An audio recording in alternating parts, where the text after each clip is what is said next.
अक्सर यूं ही mobile phone हाथों में पकड़े सोचता हूँ कि तुम्हें कोई मैसेज करूं, तुमसे पूछूं क्या तुम्हें अब याद भी नहीं आती।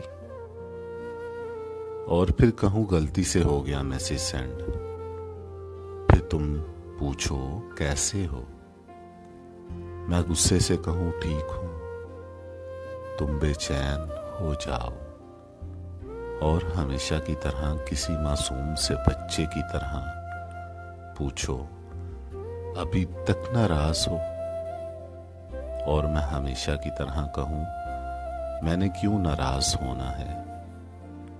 और फिर तुम कहो सुनो, तुम नाराज ना हुआ करो, तुम जब नाराज होते हो ना तो बिला वजह ही जहर लगते हो। और मैं हमेशा की तरह मुस्कुरा दूं,